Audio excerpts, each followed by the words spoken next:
অধিনায়ক হতে শ্রেয়াসকে নিয়ে বড় মন্তব্য সূর্যকুমারের। বন্ধুরা, আপনারা যদি দেখতে চান কি বললেন সূর্যকুমার যাদব, তাহলে ভিডিওটি শেষ অবধি দেখতে হবে। চ্যানেলটিকে সাবস্ক্রাইব করে একটা লাইক দিতে হবে এবং নোটিফিকেশন বেল আইকন দাবাতে হবে। ভারতীয় টি-20 দলের অধিনায়ক নিয়ে বড় সিদ্ধান্ত নিয়েছে বিসিসিআই।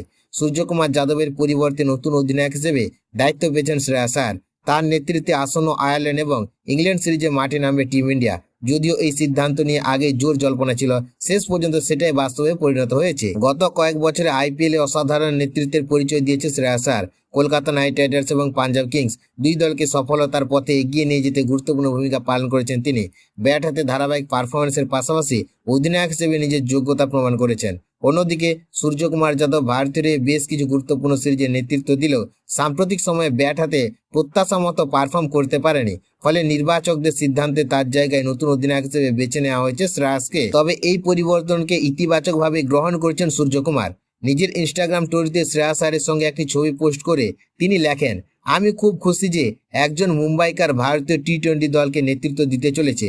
তোমাকে অনেক অভিনন্দন। দলের প্রত্যেক ক্রিকেটার তোমার কথা শুনবে এবং তোমার নেতৃত্বে ভালো খেলবে বলেই আমার বিশ্বাস। আমি তোমাদের খুব কাছ থেকে পর্যবেক্ষণ করেছি। এদিকে নতুন অধিনায়কের পাশাপাশি ভারতীয় দলে সুযোগ পেয়েছেন 15 বছরের প্রতিভাবান ব্যাটার বৈভব সূর্যবংশী। এখন ক্রিকেট প্রেমীদের নজরে থাকবে আন্তর্জাতিক মঞ্চে তিনি নিজের প্রতিভার কতটা প্রমাণ দিতে পারেন এবং শ্রেয়াস আয়ারের নেতৃত্বে ভারত কেমন পারফরমেন্স করে।